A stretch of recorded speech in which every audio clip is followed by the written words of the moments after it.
I'm Elise Royston. I'm here with Sam this morning.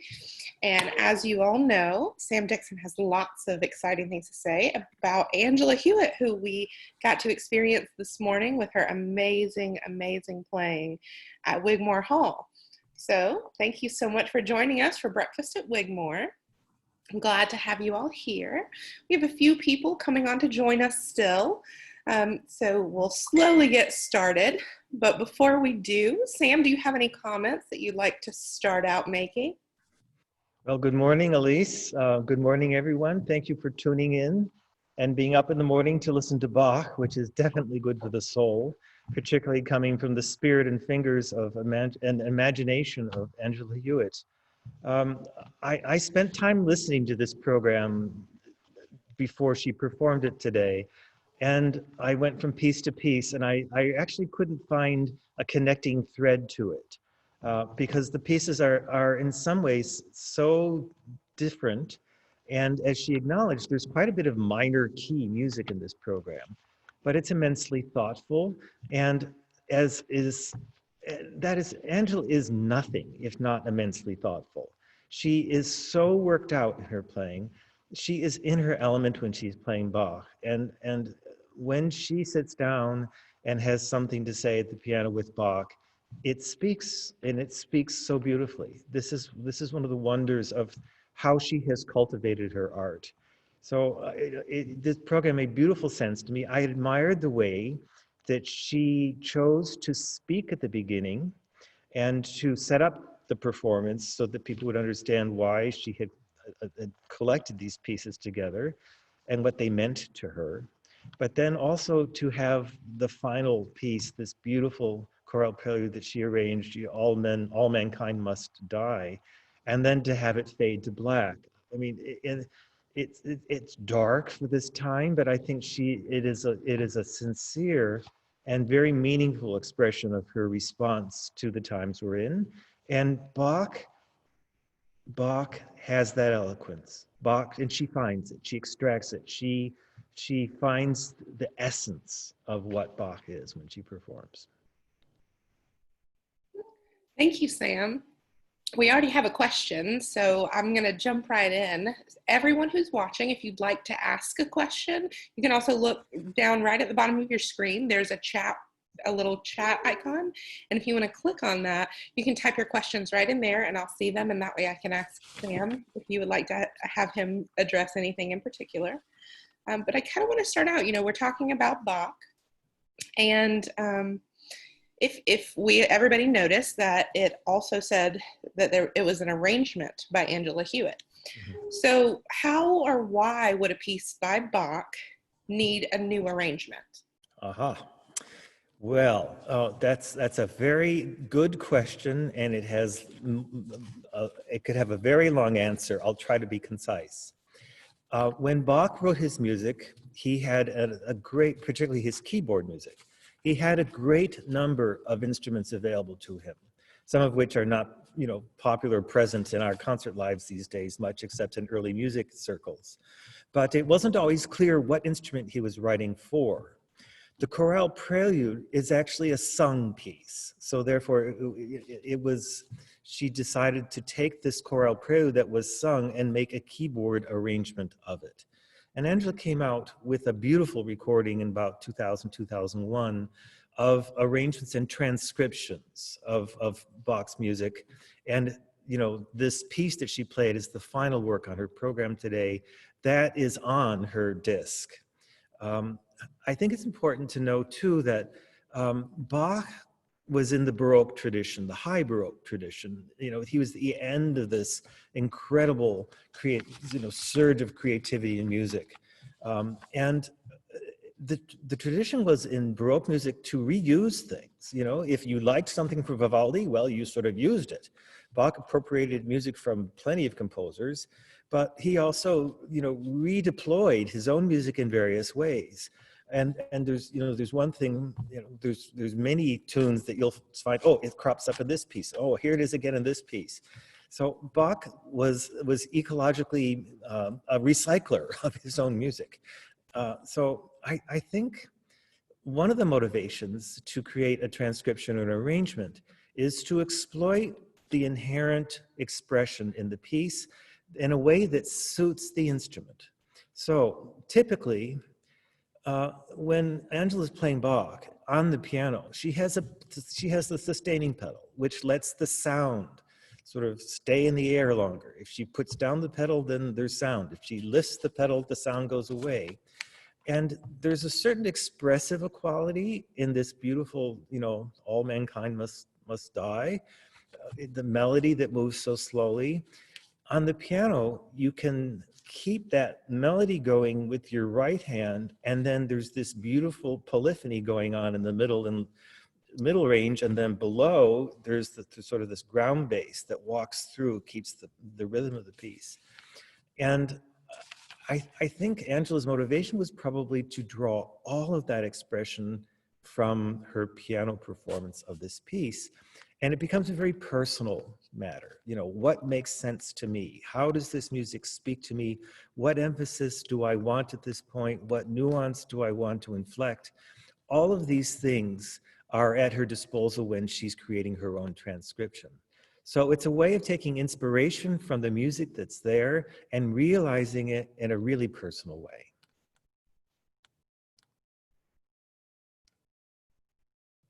Well, perfect. I know you mentioned, we know that Bach was a Baroque composer, but he actually wasn't very popular until the Romantic period. Why is that? Well, interesting. Bach, in his own time, was known as an organist and as a Kapellmeister. Bach was known as someone who could go and be an organ examiner. If a church had, built a new organ and they needed someone to try it out and to determine whether it was up to snuff and did it need any further work, Bach was very popular in that regard. And of course, his positions were either municipal or court positions for the most part. So, he had a life as an administrator of music as an addition. But his works as a composer were not all that well known in his own time. It took quite a bit of time for us to appreciate the absolutely enormous output that, of his creation as composer. You have to think of all the cantatas. You have to think of the sacred works for instruments and voices. You have to think of all the instrumental works. It's just mind-boggling to get the BWV volume, which catalogs all of Bach's works, and you thumb through it and you realize, my God, how on earth did he find time to eat and sleep? Because he wrote all of this music out longhand. It's astonishing. So what happened is that Bach got, when you reach the end of a fashion, then that fashion goes away for a while. So, in the 70s, when everybody had this crazy hair, was wearing polyester, that went away for a while. And some people thought that was a good thing. Bach had all these kids, and to be a Bach in that time was to be a musician, because there are a lot of musical Bachs. And his sons, Emanuel and Johann Christian Bach, they were exponents of the new, developing, emerging style. So Bach's own works sort of, faded away for a bit. But because of their musical depth and their potency and their ability to speak across the ages, they were never entirely lost, because other composers studied Bach and knew Bach. And as printing became more popular and as his music was available in editions that people could purchase, then his fame rose, and it took scholars and musicians like, quite frankly, Schumann, like Mendelssohn, who did an enormous job in repopularizing Johann Sebastian Bach, particularly from his work in Leipzig. And then Brahms too. Brahms had an enormous influence in bringing more Bach into the world, because he was an editor and had access to manuscripts in Vienna. So I think of the work of Bach as this incredible deposit of gold in a vault that was put away for a while and then was drawn out by people who were just amazed at its beauty, because it's that beauty that speaks, that brings people back to Bach. Wonderful. I know I always love to hear Bach performed in any way, but how does the choice of piano make the difference when performing Bach? Wow, that's a really big topic too. Um, I think it's important to note that most of Bach's music is polyphonic. In other words, it has many voices working together at the same time. The idea of a chord, a vertical chord, was not the prevalent notion of how music was conceived or realized or developed. It was various voices, counterpoint, one line against another, call and response, the conversation between these different lines of music. And therefore, when Angela sits down and she's trying to bring about one of her extremely clean and lucid and insightful performances, so immensely well articulated, so thoroughly thought out, so deeply understanding the ideas that are the beginning of any Bach piece. Bach wrote, if you don't have invenciones, which means if you don't have ideas, you should not be a composer. All of Bach is intellectually driven by ideas. So in order to make those ideas clear, when you have, and there's a lot of notes going by. We heard a lot of, a fair number of notes in this performance, but think of Angela as she does, sitting down and playing all, the well-tempered clavier, both books of that, there's an immense number of notes. So long story short, you need a piano that will let you articulate the sound, but also let you hear each articulation clearly. It has to do with decay. In other words, you strike the note and then it either stays or it goes. And the quicker it gets out of the way, the easier it is for the ear to hear the next note and understand the differences between them. And Angela is nothing if not the master of articulation. She has the ability to make the meaning of one note against the other be so effortlessly revealed, you cannot understand how much work it takes to make that possible. But she makes it as natural as breathing air and drinking water.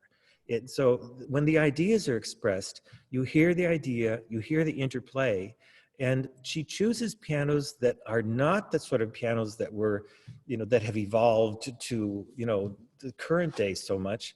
The modern Steinway was developed to be, perform concerti in concert halls that grew to be 2,000, 3,000 seats large.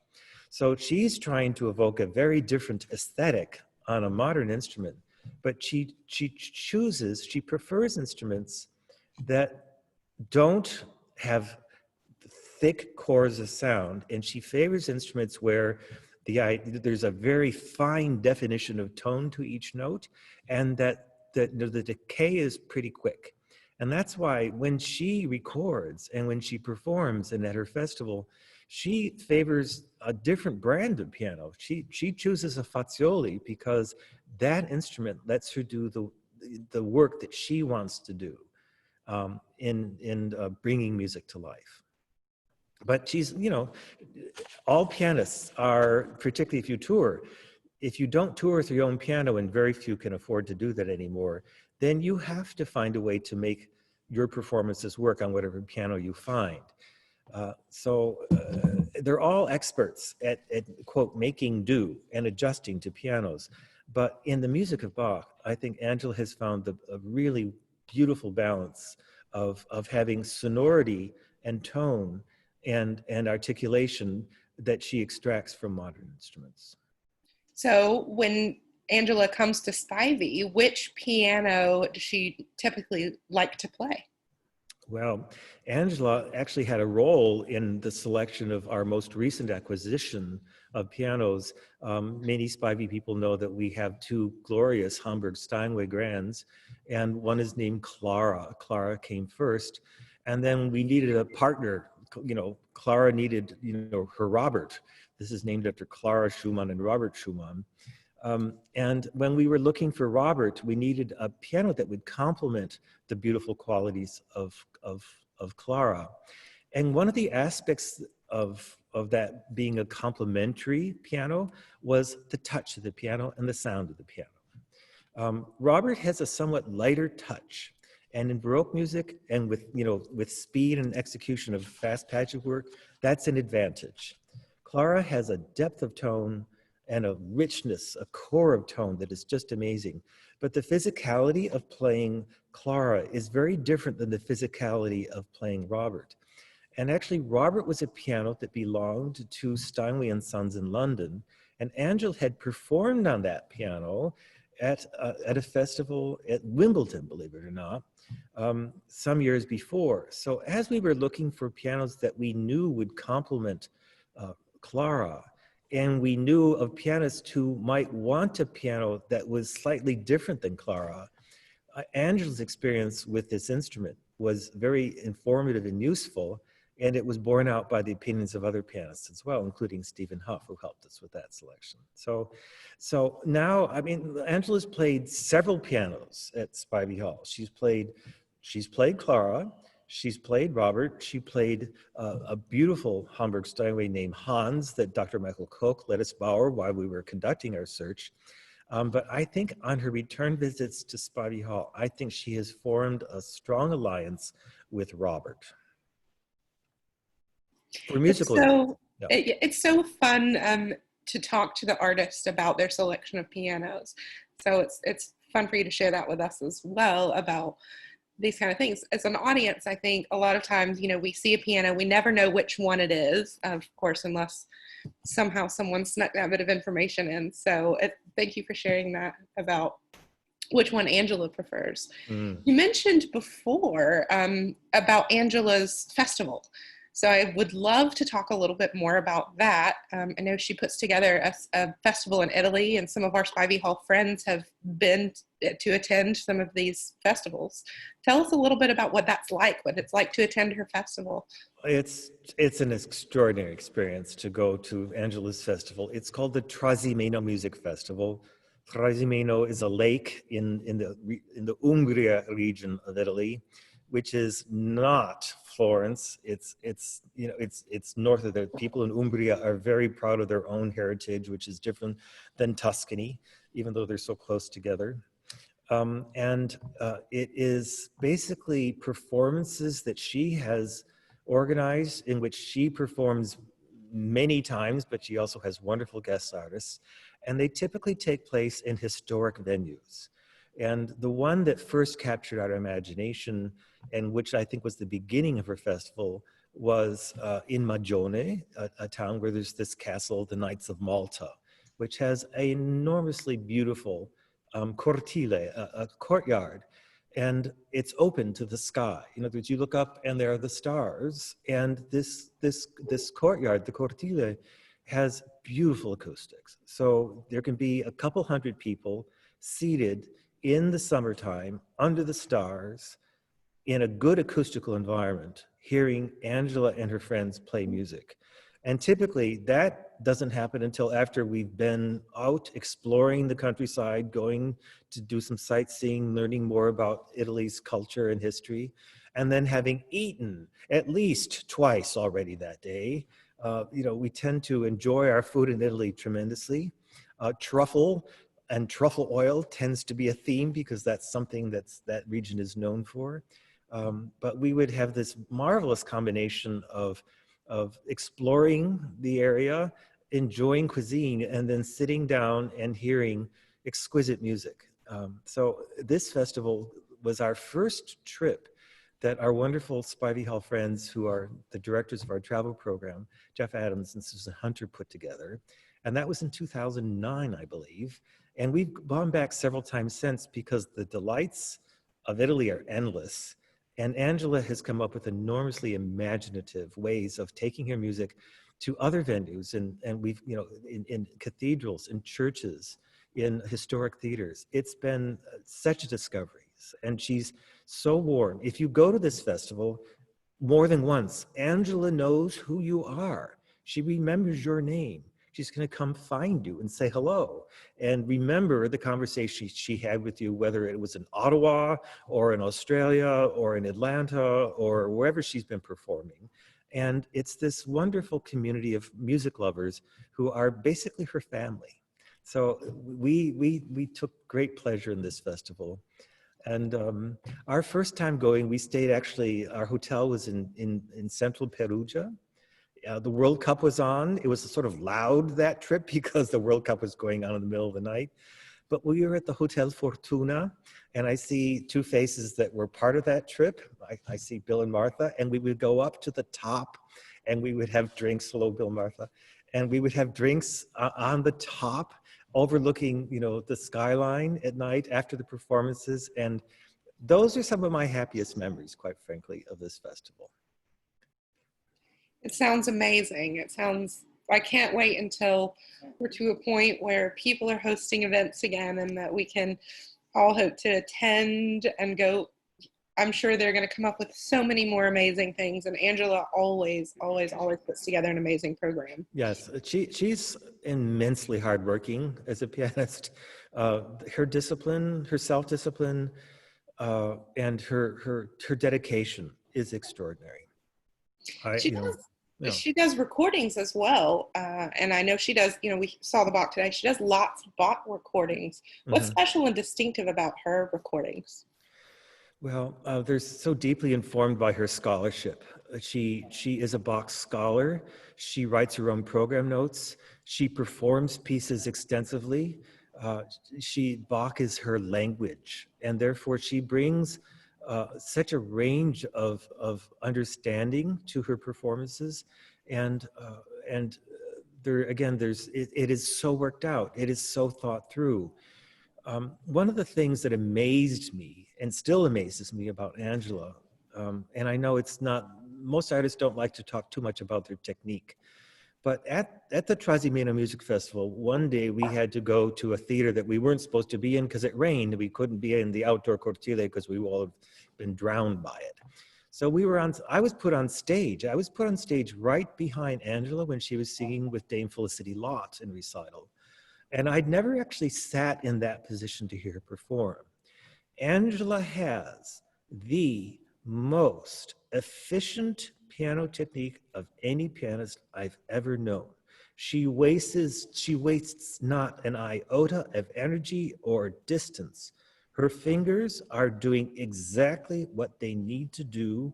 They are ready at any moment to do exactly what they're supposed to do. And she prides herself on her fingerings. If you look at Bach and you're looking at Bach on the keyboard, there's a lot of different ways you could play. And Angela has worked out her own method of developing fingerings that are very much her own and contribute enormously to the effectiveness of her interpretations. And that's heard no better way than on the recordings. The recordings are just marvels of clarity, of expression, of completeness, of that beautiful polyphonic, you know, the voices working to each other. And she's also, I think, she's found a way to create the sound that is uniquely hers. And of course, that's what we cherish most about artists. Of course. Does Angela teach? Angela is not associated with any one institution, but she does teach at her festival. Before the quote, you know, real festival begins, she's brought some young people into her life and she's done some work with them. And they actually do a pre-festival performance that showcases their accomplishments and their talents. And sometimes she'll also do some work after the festival, depends on her schedule. She has given a master class at Spivey Hall. Oh my gosh. And a lot of people applied. We had applicants from, you know, out of state. We had applicants from New York City wanting to work with Angela. And I will never forget this one fellow sitting down. He was going to play the C minor prelude from the Well-Tempered Clavier, which a lot of people know from Well-Tempered Clavier, but they also know from, you know, Walter Carlos, now Wendy Carlos, and Switched on Bach. All right. And this fellow sat down and he tried to do it, and it sounded effortful, it sounded thick, it sounded, you know, he had the notes, but the spirit of the music wasn't there. And then Angela sat down and said, you have to distill it, you have to think of doing this way. And our mouths dropped because the immediate difference between her ability to get all the notes all the articulations, all the tempo even, all the evenness of articulation. It was all there. It was just mind-blowing how different that was, but it did inspire the student to change and to learn, and that is the objective of a master class, to witness improvement in the course of 30 minutes. So yes, Angela does teach, but she's not, she doesn't have a studio, she's not associated with the university, but she's immensely good at explaining her choices in her program notes. And I think she writes to pianists, she speaks to pianists. And I think many people have learned how they might perform differently by listening and reading about her work with Bach. She definitely has so many accomplishments. Are there any, can you tell us about some honors that she's received? Oh gosh, there have been many. The BBC announcer acknowledged that she was awarded the Wigmore medal, which is just astounding. She's in extremely good company there. You mentioned her recording. She records for Hyperion. She is the most recorded artist of Hyperion. Hyperion, I think she's done 30 some discs. I'm not sure. It's a large number. Basically, she can record what she wants with Hyperion, which is a tremendous, privilege. But she's also been honored for Bach. She got the Bach medal from the city of Leipzig recently. And that is, again, a huge, huge honor, because Leipzig was one of the major posts in which Bach, held. And it was where Mendelssohn helped revive, the Bach revival sort of started there as well in Mendelssohn's time. So she's a prize winner of 2 major competitions. Her career sort of started by winning a competition in Toronto. Of course, Toronto and Bach and Glenn Gould are all very closely associated. And she played some Bach there, but she also played the Liszt Dante Sonata. Similarly, she won the Busoni competition in Italy. And the Busoni competition is about big stuff. Busoni was a romantic master. And Angela is not limited to Bach. She plays all sorts of music. But I think the spirit of her Bach is such a rare beauty that the people who have come to know it yearn for it. And therefore, there's special excitement when she shows up to play Bach. I know you mentioned Toronto. She is Canadian originally, but she has, after her name, the CCOBE. So is that an English recognition? It is. Angela's father was British and was an organist and choir director in Ottawa. And she has, I believe she has, she has Canadian citizenship, but she also, I believe, retains her British citizenship because of her father. In any case, she has been recognized by the Queen with a series of honors, and I can't decipher that acronym, but I know that it reflects, her merits as a musician. And who knows, someday she might be bestowed another honor by either, Her Majesty or His Majesty. We'll have to see what time it comes. I hope they might, because can you think of anyone in the world who has done more for Bach in the last, 40 years than Angela Hewitt? She has toured she has played every keyboard work on, for piano of Bach that could be played, in addition to the transcriptions that she loves. And she has, she's just done so much to bring the music of Bach to the world. I think that's an extraordinary achievement, worthy of recognition. So Angela is a tireless champion of Bach, and I think her legacy will be her reward more than anything, but I would love it if she got even more honors, because she deserves them. She absolutely does deserve it. And it was a wonderful performance this morning. Of course, I always enjoy listening to Angela play anytime that I can. But I'm very thankful that all of our friends, all of you joined us this morning. We've had some really great questions come in through Facebook. So again, I hope that you guys join us. We're going to be here again tomorrow. I'm so happy that you've been here. We rely on our friends greatly, of course, all times of year, but especially right now, going through COVID. We are so, so very thankful for the support of our friends. So thank you very much for being here. Thank you, Sam, for answering all these wonderful questions. If there are any other questions, quickly can put them in the chat. And Sam, I'll let you close on a few notes. Well, thank you. Thanks to you, Elise. I so appreciate your participation in our Breakfast at Wigmore experiences online. I'd also like to thank our production manager, Christopher Tollick, and our marketing manager, Tammy Moore, for their assistance in making these events possible. I'm tremendously grateful to all of the friends who are supporting us and continue to support us. Please know that we are working diligently to figure out ways of bringing music to you this fall. I do not expect that we will be doing much that will enable us to welcome audiences to Spivey Hall this fall. And that has to do with the challenges of doing it in a way that is safe for the artists and the audience and our staff. But we have had some wonderful good news from the university that will enable us to enlarge enormously our capacity to record and live stream performances from Spivey Hall.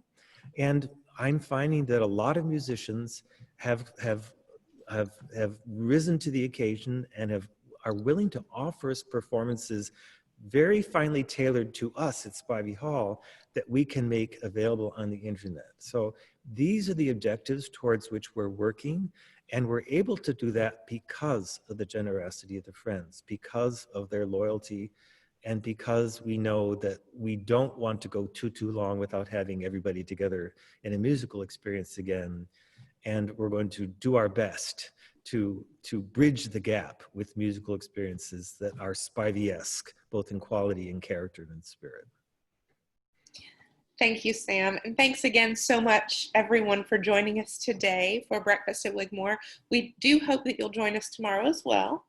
And we will be here, same time, same channel. So yes, follow us. Tomorrow is an enormous experience. And you know, I don't know that too many people listen to Winterreise at 8 o'clock in the morning. To me, Winterreise is at best an afternoon piece, and it's more like an evening piece to me. But it's one of the glories of the song literature. It's one of the most inspiring and yet deeply moving of the song cycles of Schubert.